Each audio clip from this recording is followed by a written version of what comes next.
ओ जय श्री कृष्णा। आज मैं आपको धार्मिक और आध्यात्मिक विषय की ओर ले चल रहा हूँ। ये इतना पवित्र और अच्छा विषय है कि शायद हो सकता है कि कुछ व्यूवर्स को इसकी जानकारी भी नहीं हो कि यह इतना पवित्र और पावन टॉपिक हो सकता है। आप सोच रहे होंगे कि क्या कोई विषय, कोई टॉपिक भी पवित्र और पावन होता है? हाँ, जब नाम पवित्र और पावन हो सकता है तो विषय क्यों नहीं हो सकता है? क्योंकि विषय का भी अपना कोई नाम होगा। मैं ये कहता हूं राम, यह बोलना चाहिए।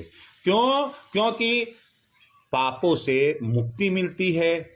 अब आप कहेंगे कि साहब ये जो राम है यह तो एक शब्द है, एक व्यक्ति का नाम है या भगवान का नाम है। भाई, ये राम, ये जो शब्द है यही तो पवित्र और पावन है। इसीलिए इसी प्रकार जो मैं टॉपिक जिसके ऊपर आपको आज ये मैं बताने जा रहा हूं वह भी पावन और पवित्र क्यों है, अब जानिए। लेकिन एक ही शर्त है उसमें, और वो शर्त यह है कि यह कम समय लगे या कि ज्यादा, परंतु आप इसे पूरा सुनेंगे। अब मैं आपको टॉपिक का नाम बता देता हूं, और टॉपिक का नाम है गोवर्धन। यानी कि गोवर्धन का मतलब गोवर्धन पर्वत, यमुना नदी और वृंदावन। भगवान कृष्ण से इन तीनों का सीधा सीधा संबंध, राधा रानी से सीधा सीधा संबंध, यानी राधा कृष्ण से सीधा सीधा संबंध। गर्गाचार्य क्या कहते हैं कि उन्होंने गर्ग संहिता में लिखा है, कृष्ण ही राधा, राधा ही कृष्ण है। तो हम भूल ना करें कि ये कोई दो अस्तित्व है, राधा कृष्ण, यह एक ही अस्तित्व है। लेकिन नाम ऐसा लगता है कि दो अलग अलग हो, लेकिन जब यह देवलोक में, गोलोक में होते हैं तो ऐसी परिस्थिति में ये अपना रूप, अस्तित्व अलग अलग प्रदर्शित करते हैं।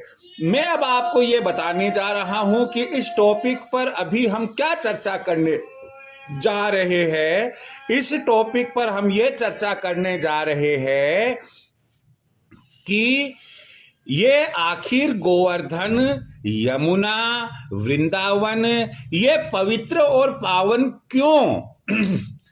भाई, पर्वत तो और भी बहुत से हैं, हम सर्वाधिक पवित्र और पावन इन्हें कैसे कह सकते हैं? अब इसके पीछे आप लॉजिक सुनिएगा।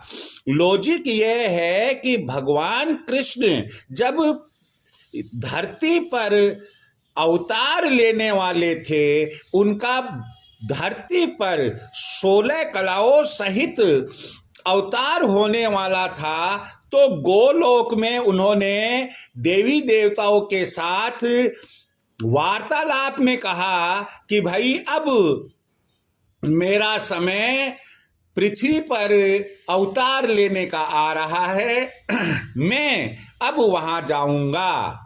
राधा रानी ने जब यह सुना तो वो मूर्छित हो गई। भगवान कृष्ण को मालूम पड़ा कि वो तो मूर्छित हो गई।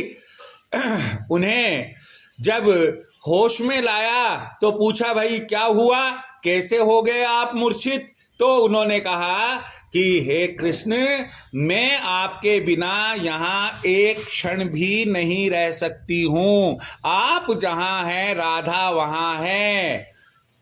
तो फिर कृष्ण भगवान ने जवाब दिया कि किसने कहा कि आप यहाँ रहेंगे? आप तो हमेशा मेरे साथ और ही रहेंगे और मेरा ही अंग है।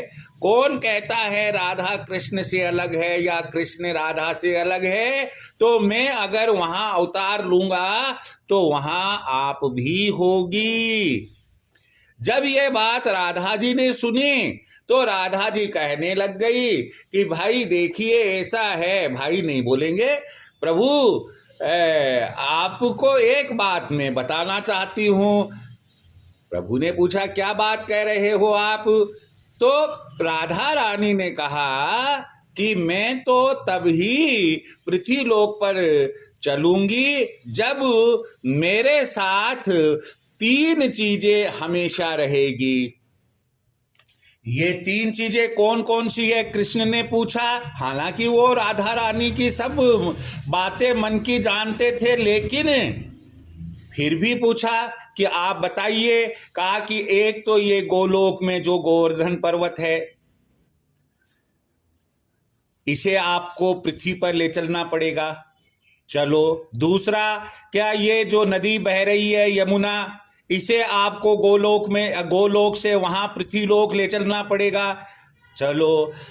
84 कोस में बसी हुई भूमि जिसे वृंदावन कहते हैं, यह भी पृथ्वीलोक पर ही रहेगी। अगर ये तीनों चीजें पृथ्वीलोक पर होगी तो वहां राधा रानी जाएगी। कृष्ण ने कहा ठीक है।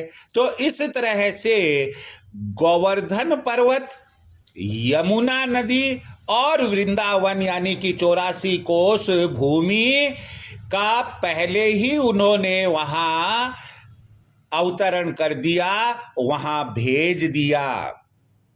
तो इस तरह से राधा रानी की बात मानते हुए भगवान कृष्ण ने अपने अवतार लेने के पहले ही इन तीनों चीजों को पृथ्वीलोक पर भेज दिया।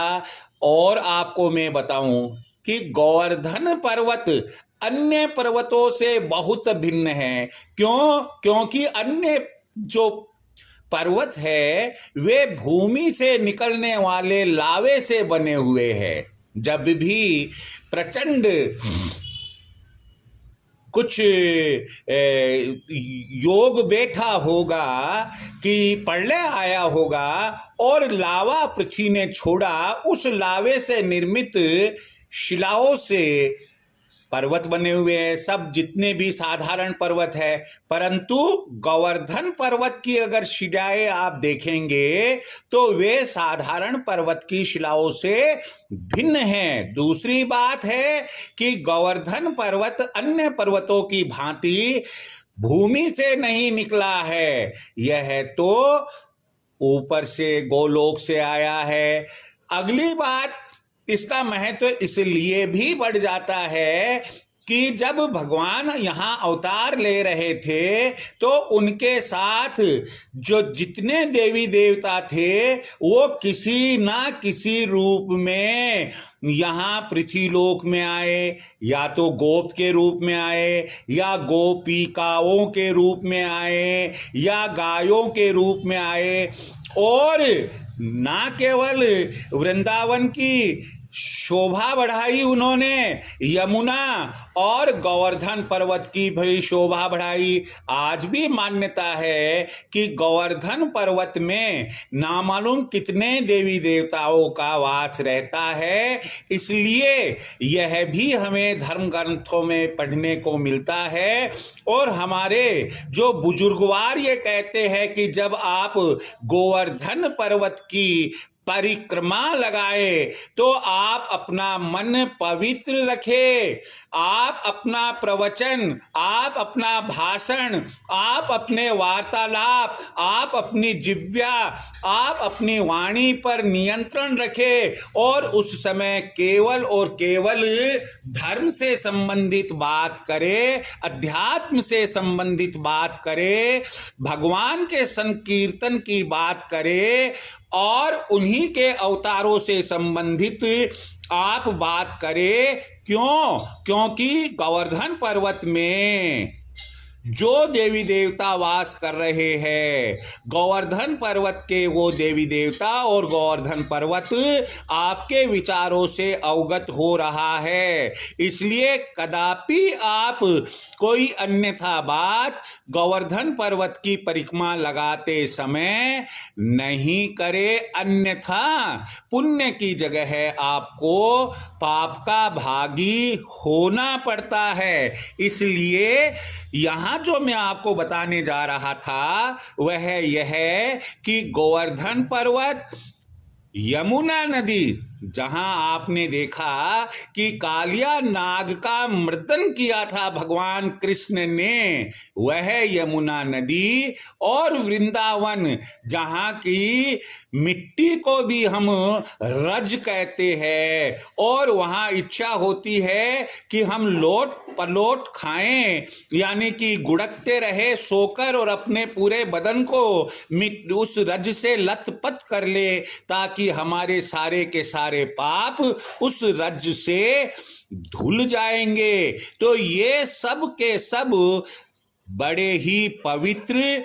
और पावन हैं। हमें जहां पर भी उल्लेख मिले इनके बारे में पूर्ण अध्ययन करना चाहिए, समझना चाहिए, और जब कभी हमें अवसर मिले गोवर्धन पर्वत जाने का, यमुना नदी के पास जाने का, वृंदावन जाने का, तो हम विधि विधान से इनकी पूजा आराधना करें।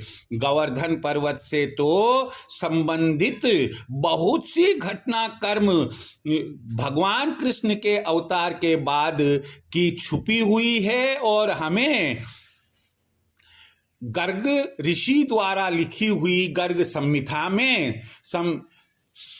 में बहुत सी बातों का उल्लेख मिलता है जो गोवर्धन पर्वत से संबंध रखती है, सकारात्मक संबंध रखती है, धार्मिक आध्यात्मिक संबंध रखती है। तो ऐसी स्थिति में हमें वहां जाकर गोवर्धन पर्वत की पूजा भी करनी चाहिए, परिक्रमा भी लगानी चाहिए। कहते हैं गोवर्धन पर्वत की परिक्रमा कुल 7 कोस यानी कि 21 किलोमीटर की होती है, और हमारे धर्म अनुयायी और ग्रंथों की रचना करने वाले जो महापुरुष है, उनका यह मानना है कि जो व्यक्ति गोवर्धन परिक्रमा कर लेता है, 21 किलोमीटर यानी कि 7 कोस की परिक्रमा कर लेता है, यह मान्यता है कि उसने 4 धाम की परिक्रमा कर ली है। इससे आप गोवर्धन पर्वत की परिक्रमा का महत्व या उसकी महिमा समझ गए होंगे।